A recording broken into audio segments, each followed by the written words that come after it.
Racist cop arrests black woman for nothing. One call ends the scene. Hello everyone. Before we begin today's story, I have a small favor to ask. Please hit subscribe and turn on the notification bell so you never miss our channel's new videos. It's quick, free, and the best way to support us in bringing you more dramatic stories. Your support means the world to us. Where are you watching from? Drop your city or country in the comments below. Thank you very much. Now, let's get back to our main character. Angela Carter was just an ordinary woman going about her day in the bustling city of Atlanta. She had worked a long shift at a local cafe and was finally walking back to her apartment after a tiring day. It was already late, the streets were calm, and the cool evening air felt refreshing. Angela, a 32-year-old black woman, had always prided herself on staying out of trouble and living a peaceful life. She lived in a middle-class neighborhood where the sound of city traffic was a constant background noise. As Angela walked down the sidewalk, her mind was elsewhere, thinking about dinner, perhaps watching a movie, or simply relaxing after a stressful day. Little did she know, the evening was about to take a drastic turn. Officer John Matthews, a 45-year-old white police officer, was patrolling the area when he noticed Angela walking alone. There was nothing unusual about her appearance, nor was there anything about her behavior that seemed out of place. Yet, for some reason, Matthews decided to stop his patrol car near her. Without a clear reason or cause, he rolled down his window and called out to her. "Hey you, stop right there," Matthews ordered, his tone stern and abrupt. Angela, slightly startled but not overly concerned, stopped walking and turned toward the officer. "Is something wrong, officer?" she asked, trying to remain calm. Matthews stepped out of his patrol car, his hands resting on his belt as he approached her. "I need to see some ID," he said flatly. "Why? I haven't done anything wrong," Angela replied, now feeling confused and uncomfortable. Matthews, unfazed, repeated the demand. "I need to see some ID now," Angela, still trying to understand what was going on, asked. "Officer, why are you asking me for my ID? I'm just walking home." Matthews didn't respond immediately. Instead, he looked at her for a moment, as if weighing something in his mind. Then, as if deciding something, he reached for his radio, muttering under his breath about checking her details. Angela felt a growing sense of unease. She had lived in Atlanta her entire life, and she had never been stopped by the police for no reason. But something about this encounter felt different. She wasn't sure if it was the officer's demeanor or the fact that she was a black woman alone in a neighborhood with a predominantly white police force. Whatever it was, she felt as though she was being unfairly targeted. As she stood there, waiting for Matthews to make his next move, Angela couldn't shake the feeling that this was more than just a random stop. She didn't want to escalate the situation, but her anxiety was growing. "I'm just trying to go home," Angela said, her voice trembling slightly, hoping that the officer would see reason. Matthews didn't reply. Instead, he took another step closer, his hand resting near his holster. Angela couldn't understand why this was happening. What was his problem? She was just an ordinary woman going about her business. The air between them seemed to thicken with tension. Angela knew this wasn't a normal stop. Something was wrong. "I can feel my heart race, the cold grip of fear creeping up my spine as I stand still in front of Officer Matthews. The silence between us is deafening, and I can't help but feel the tension in the air. He hasn't said anything more, but I can tell by his body language that something isn't right. His hand rests dangerously close to his holster, and I can't shake the nagging feeling that I might be in real trouble here. I try to remain calm, to keep my composure, but every second that ticks by feels heavier. "Please, officer, what's going on? I haven't done anything wrong," I say, my voice quieter now, but still firm. I can't let him think I'm intimidated. Matthews doesn't answer right away, and I see his eyes shift, scanning me, perhaps searching for something, maybe even looking for a reason to keep me here. He steps forward again, and I instinctively take a small step back, not out of fear, but out of self-preservation. "You're not going anywhere until I say so." Matthews finally speaks, his voice colder than before. I feel the weight of those words. It's not just a stop anymore. It's becoming something else. "I don't understand," I say, my confusion turning into frustration. Why are you doing this? I'm just walking home. I don't have anything to hide. His eyes narrow slightly as he looks at me, almost like he's making a decision in his mind. For a moment, the air is thick with unspoken words. I can feel my pulse in my neck, my chest tightening with every passing second. The situation doesn't feel right, and it's escalating far too quickly. I try to stay calm, but I'm not sure what to do. Should I speak up again? Should I keep quiet? I don't want to make things worse, but I also don't want to just stand here and be treated this way. I need your ID, Matthews demands once more, his tone flat, but it carries an authority that makes my stomach twist. Why? What for? I protest, trying to make sense of the situation. You've got no reason to ask me for that. Matthews doesn't respond to my question, instead reaching for his radio. His fingers hover over it for a moment, and I can feel the tension in the air rise even higher. His actions make it clear that this isn't just a routine stop. Something's wrong here. I try to remain calm, but the sense of being singled out for no reason feels overwhelming. I take a deep breath, holding it in for a moment before slowly exhaling. I just want to go home, I say, hoping that somehow my words might reach him. Please, I don't want any trouble. But Matthews just stands there, his face expressionless. I can't tell what he's thinking, but it doesn't seem like he's going to let me go anytime soon. My mind races. I think back to the countless times I've heard stories of things like this happening, stories where things went wrong because someone didn't speak up or didn't know how to de-escalate. I don't want to be one of those stories. I feel a rush of frustration building up inside me. Why is this happening? What did I do to deserve this? I haven't done anything wrong. All I wanted was to get home safely after a long day of work. It feels like my skin is crawling, like the whole world is suddenly a lot less safe than I thought it was. I stand there, waiting for him to make the next move, hoping against hope that somehow this will all just end, that he'll realize this is a mistake and let me go. But deep down, I know it's not that simple. Nothing about this feels right. I can feel the tension growing thicker with every second that passes.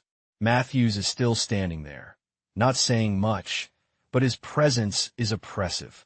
I try to keep my breathing steady, but it's hard. It feels like everything I've known, everything I believed about safety, is slipping through my fingers. My heart beats faster, and I try to remind myself that I'm not doing anything wrong. I've been through this neighborhood countless times. Nothing is out of the ordinary. Why are you still holding me here? I ask, my voice barely above a whisper. I try to keep calm, but there's an edge to my words now. Matthews doesn't reply immediately. Instead, he seems to be looking at something in the distance, his eyes scanning the area as if he's trying to figure something out. I wonder if he's waiting for something, a reason to keep me here longer. It's strange. My mind races with all the possible reasons for this. Is it because I'm black? Is that what's going on? My chest tightens just thinking about it. I've heard stories before. Stories about people, especially black people, who've been unfairly targeted by the police. But I never thought I'd be one of those stories. What's the problem? I repeat, trying to steady myself. I just want to go home. Matthews looks at me for a moment, then his hand slowly moves toward his radio. I freeze. My stomach drops. Is he going to call for backup? I didn't do anything wrong. Why does this feel like it's turning into something bigger than it needs to be? He presses the button on his radio, speaking in a low voice, but I can't make out the words. My mind races. I feel trapped. I just want this to end. The seconds seem to stretch on forever, and I start to feel like I might suffocate under the weight of the situation. My thoughts keep circling back to the same question. Why me? What did I do to deserve this? I'm not the criminal here.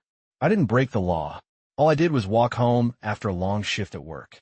Matthews is still speaking into his radio, and it feels like time is standing still. Then, just as I'm starting to lose hope, something changes. A voice comes over the radio, but I can't hear what it's saying. I'm not sure if Matthews is getting instructions or if it's just another routine call. But for the first time in what feels like an eternity, I see Matthews pause. It's like something in his mind clicks.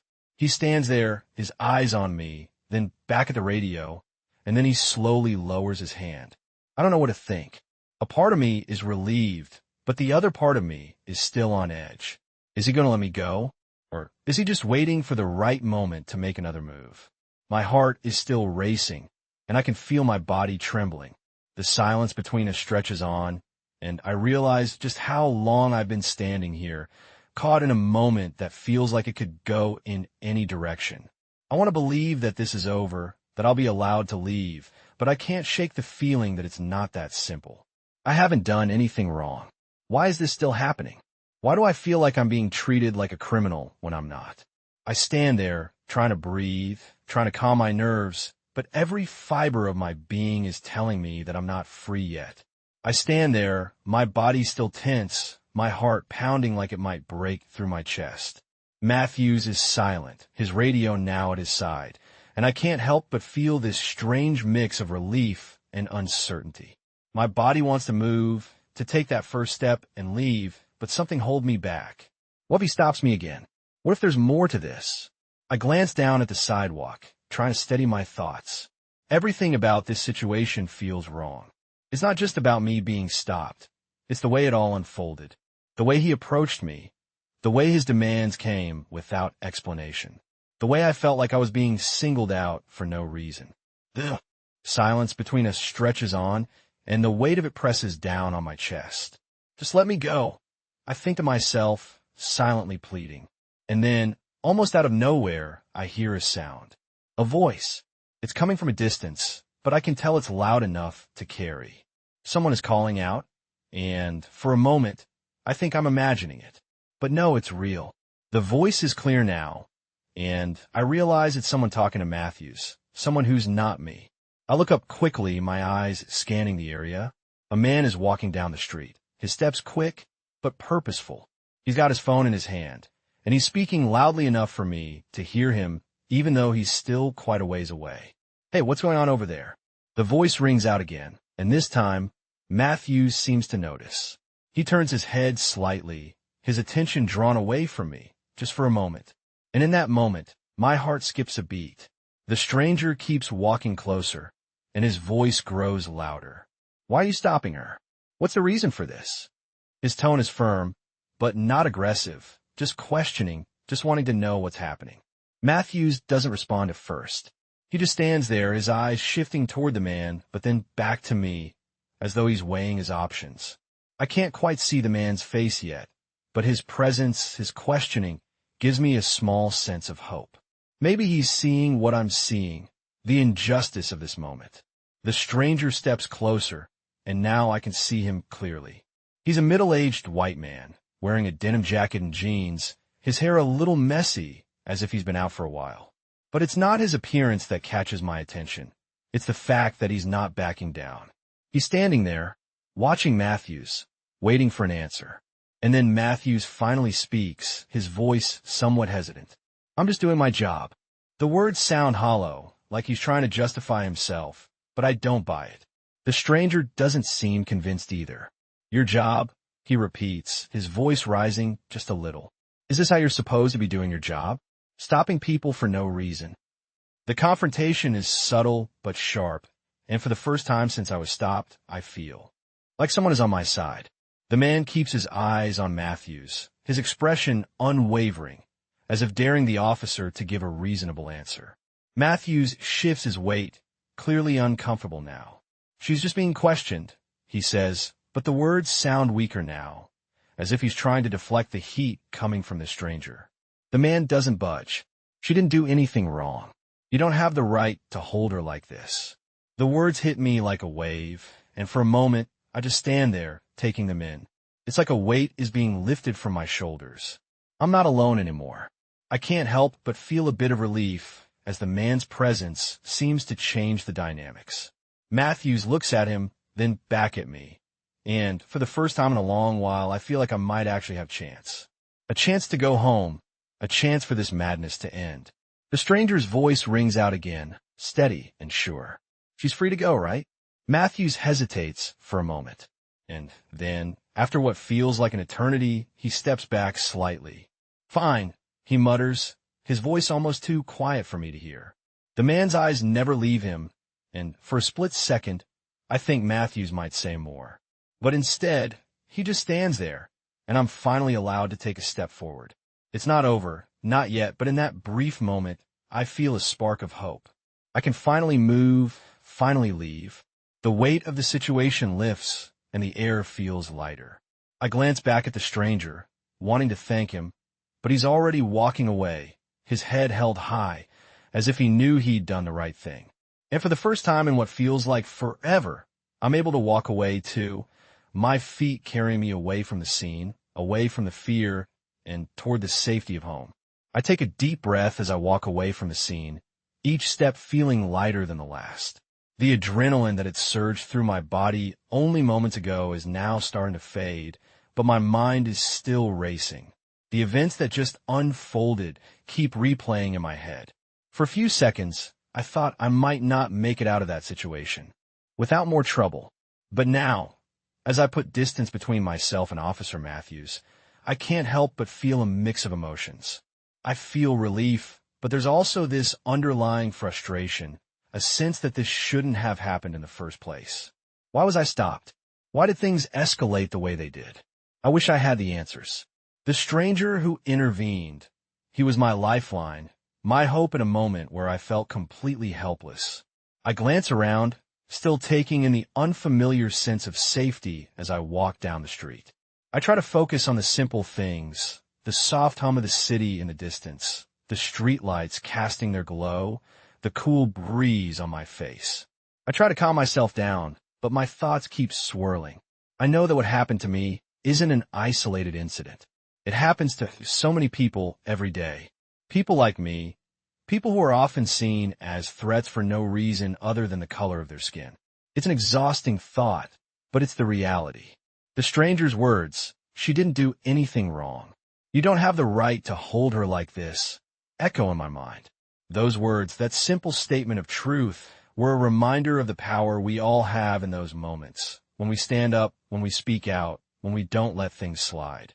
I look back over my shoulder one last time, but there's no sign of Matthews or his patrol car. I feel a sense of finality. It's over. I'm free to go. But as I continue walking, the weight of the situation lingers. I can't just forget about what happened. I can't just move on like it's nothing. Not when I know that for so many others, their stories don't end like mine. For so many others, the outcome is much worse. I can feel the weight of that truth in my chest, and it doesn't sit well.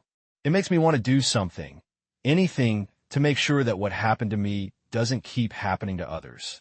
I keep walking, trying to push the thoughts away, but they won't leave me.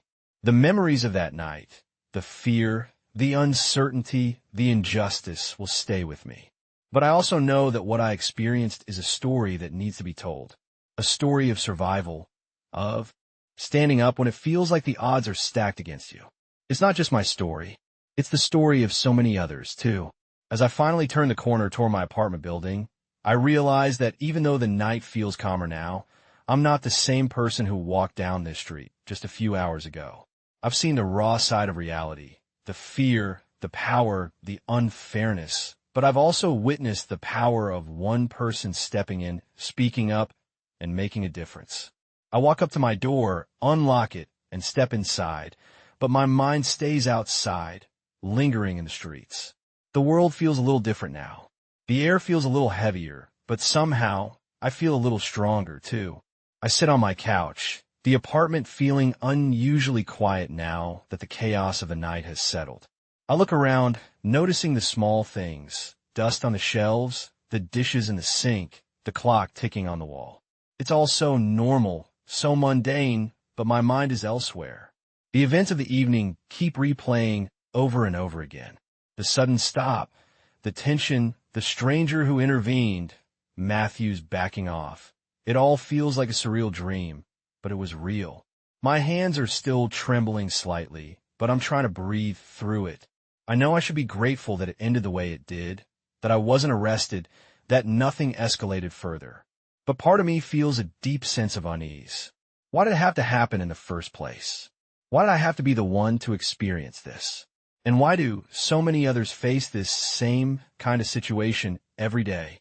The weight of those questions sits heavily on my chest, and I can't seem to shake them. I reach for my phone, scrolling through my contacts until I find a number I know by heart. It's my best friend, Mia. She's been there for me, through everything, and I need to talk to her now. I dial, holding the phone in my ear, waiting for her to pick up. Hey, Angela. What's up? Mia's voice sounds like a breath of fresh air. I let out a small sigh, relieved that she picked up. Mia, I just need to talk, I say, my voice cracking slightly. Something happened tonight. Oh my God, what happened? She asks, immediately concerned. I take a deep breath before telling her everything. The encounter with Officer Matthews, the way he stopped me without reason, the fear I felt, and how it all ended when that stranger intervened. I tell her about the weight of the situation, how it shook me to my core. Mia listens quietly, and when I finish, there's a long pause on the other end of the line. I can almost hear her processing everything. I'm so sorry you had to go through that, she says finally, her voice soft. It's wrong. But I'm glad you're okay. I nod, even though she can't see me. Yeah, I am okay, I guess. But I don't know how to shake this feeling. It's not just about what happened tonight. It's about everything that's wrong with this system. The way people like me are treated, like we're criminals just for existing. I feel like I'm supposed to just move on, like it's no big deal, but it is. It's a big deal. I get it, Mia says, her voice firm now. This is something that affects so many people, and it's not right. You're not supposed to just brush it off. I'm really proud of you for standing up for yourself, even if it was hard. Her words bring a sense of comfort, but it doesn't change the heaviness in my chest. I don't know, I say, feeling the tears start to well up in my eyes. I don't know how to deal with this. How do you keep going when everything feels broken? Mia is quiet for a moment before she responds. You keep going because you're strong, because you deserve to be treated with respect, and because you're not alone. People see what's happening, and people are fighting for change. You're part of that, whether you realize it or not. Her words resonate with me, and I take a moment to absorb them. It's true. I'm not alone. I wasn't alone on that street. And even though it feels like the world can be a terrifying place sometimes, there's a quiet strength in knowing that we're all in this together. I wipe my eyes, feeling the weight of the night start to ease just a little. Thanks, Mia. I needed to hear that, I say, my voice steadier. Now, anytime, she replies. Just remember, you've got people who love you, and we'll get through this together. I hang up the phone, feeling a little better, but still not fully at peace. I know this is far from over. The world may not change overnight, but it has to change. I can't just forget about what happened, and I don't think I ever will. But for now, I have to take care of myself. I have to keep moving forward. I close my eyes and let out a deep breath. It's a small step, but it's a step. Tomorrow is a new day, and maybe, just maybe, I can find a way to make a difference. I'll carry the weight of tonight with me, but I won't let it define me. I won't let it break me. I wake up the next morning, feeling the weight of the night still lingering in my bones. The light filters through my curtains, casting soft shadows on the walls of my apartment, but it doesn't bring the comfort it usually does. I lie there for a moment, staring at the ceiling, my mind replaying every single detail of what happened. The memory of Officer Matthews, the way his presence felt like a threat, still feels fresh. I can't stop thinking about it. I try to shake it off, to convince myself that I need to move on, that I'm okay now. But something keeps gnawing at me. Something deeper than just the fear of the moment. The reality of what happened hits me again. That man, the officer, had no right to treat me that way. But how many others have been in my shoes? How many others have faced that same fear, that same injustice, and didn't have the chance to walk away as I did? I roll out of bed and stretch, try to shake off the heaviness in my chest. The apartment feels still, almost too quiet. I know I need to get up and face the day, but I feel trapped in my own thoughts. I go to the kitchen and make myself a cup of coffee, the steam rising from the mug filling the room with a familiar warmth. But even as I sip, I can't quiet the thoughts in my head.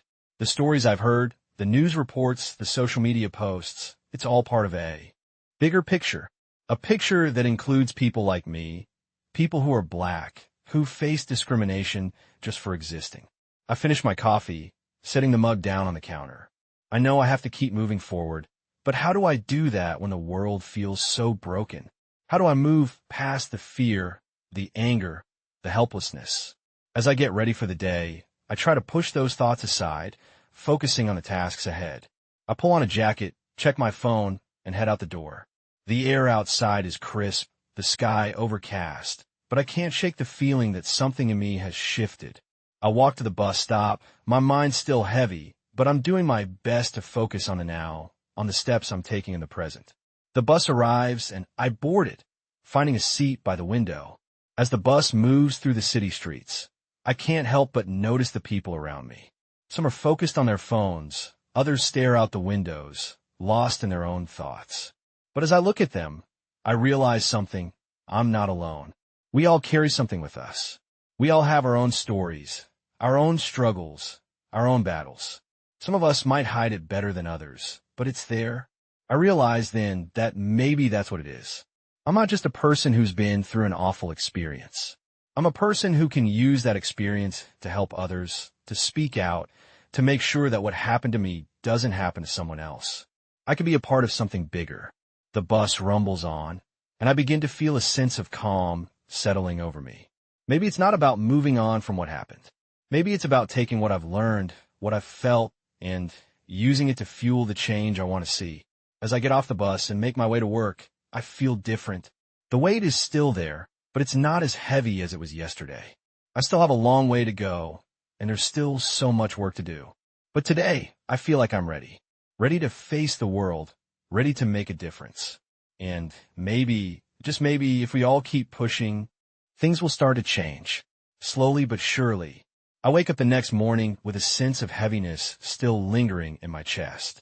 It's a new day, but it feels like I'm carrying yesterday's weight on my shoulders. The apartment is quiet, the morning sunlight streaming through the windows, but I can't seem to shake off the anxiety. I get up and walk to the kitchen, trying to distract myself with the mundane task of making coffee. The familiar scent fills the air, but it doesn't bring me the comfort it usually does. I feel disconnected from everything, as if the world outside has shifted in some way I can't explain. The events of last night keep running through my mind over and over again. I replay the moment when I was stopped, the fear that washed over me, and the relief when that stranger intervened. I keep wondering what would have happened if he hadn't spoken up. Would things have escalated further? Would I have been arrested? Would I have been treated like a criminal just because of the color of my skin? The thoughts are overwhelming. But as I sip my coffee, I try to push them aside. I know I need to focus on the day ahead. I need to keep moving forward. I head to work, my mind still preoccupied with what happened. As I walk to the bus stop, I can't help but notice how everything feels different. The streets are the same, the faces around me are the same, but I feel like I'm seeing it all through a new lens. I'm more aware now, more alert, and a part of me feels like I'm walking with a weight on my back, something I didn't notice before. The bus ride is quiet, and I sit by the window, watching the city pass by. I think about how many people have experienced the same thing I did, or worse. How many times has someone been treated unfairly, judged based on their appearance, their skin color, or their background? I think about all the stories I've heard, the news reports, the headlines. I think about how much work still needs to be done, how much change is needed. I can feel the anger bubbling up inside me again, but this time it's not the kind of anger that makes me want to lash out. It's a kind of quiet, determined anger, the kind that makes you want to do something about it. The bus stops, and I get off at my stop, heading to the office. The building is the same as always, but today it feels like a different world. I walk in and sit at my desk, trying to focus on my work, but my thoughts keep drifting. I'm not the same person I was before all of this happened. I feel more aware, more determined. And as the day goes on, I realize that I don't want to just move on. I don't want to forget. What happened to me wasn't just a one-time incident. It's a part of a bigger picture, a pattern that's been going on for far too long. And I'm not just going to let it slide. I'm going to speak up. I'm going to be part of the change I want to see. The day passes in a blur, and before I know it, it's time to go home. As I leave the office, I feel a sense of purpose I didn't have before. I know this is just the beginning. There's so much more to do, so much more to fight for. But for the first time in a long time, I feel like I'm ready. Ready to stand up, ready to speak out, ready to be heard. I walk home with my head held high, determined to make a difference. Maybe, just maybe, this is the start of something bigger. I know it won't be easy, but I'm not afraid anymore. I'm not going to let fear control me. I'm going to use my voice, and I'm going to fight for what's right. One step at a time. I wake up the next morning feeling a bit different, like something has shifted inside me. The weight of the events from the past couple of days is still there, but it's not as heavy as before. It's as if I'm carrying it with more purpose now, more resolve. The sun streams through the window, casting a soft glow on everything in the room. For the first time in a while, I feel like I can breathe a little easier, but there's still this underlying urgency inside me, a drive to do something with everything I've experienced. I stand up and walk to the kitchen, my thoughts moving faster than my feet.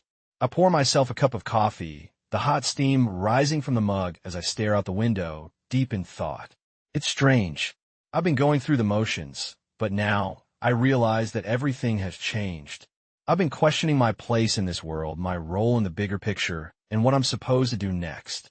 Last night, when I left the scene, I was shaken, but I also felt something I hadn't expected. Hope. Hope that maybe, just maybe, I could do something about all this. Maybe I could make a difference, even if it's just a small one. The thought of what I could do, what I should do, begins to consume my mind. I don't want to stay silent anymore. I can't just go back to the way things were, pretending like everything is fine. I've seen too much, felt too much, to just ignore it. I finish my coffee and start getting ready for the day, but I can't shake the feeling that something is calling me to act, to stand up and use my voice in ways I haven't before. As I get dressed and head out the door, my mind races with the possibilities. The bus ride feels different. It's not just a commute anymore. I'm paying attention to everything now, the people around me, the way they move, the things they don't say. I think about how many people are walking around, carrying their own struggles, their own fears. Some of them may have felt what I've felt. Some of them may still be going through it, but they don't have a way to speak up, to fight back. I don't know if I'll be the one to change everything, but I know I have to try. I know I can't just sit by and let the system keep doing what it's been doing. As the day passes, I start to feel more certain of my decision. I won't let this go. I won't let fear or doubt hold me back. I'm going to be part of the movement. I'm going to help others find their voices, too. The evening comes, and I sit down at my desk to write. I start putting my thoughts down on paper, sharing my experience, but also my hopes for the future. I write about what needs to change, about how we can all work together to make the world a better place for everyone, regardless of their race, their background, or where they come from. It feels good to finally be putting my thoughts into words, but I know this is just the beginning. The work is just starting, and it won't be easy. There will be obstacles, and there will be moments when I want to give up, when I feel like my voice isn't making a difference. But I remind myself that change doesn't come overnight. It comes from persistence, from standing up when everyone else is sitting down. The world may not change immediately, but I believe that if enough people speak out, if enough of us keep pushing, we can start to turn things around. And as I finish my writing for the day, I feel a sense of peace settle in. I know I've made the right choice. I'm not just going to move on from what happened to me. I'm going to use it to fuel a bigger change. I'm going to keep going one step at a time. The journey may be long, but I'm ready for it. Ready to stand up, speak out, and be heard.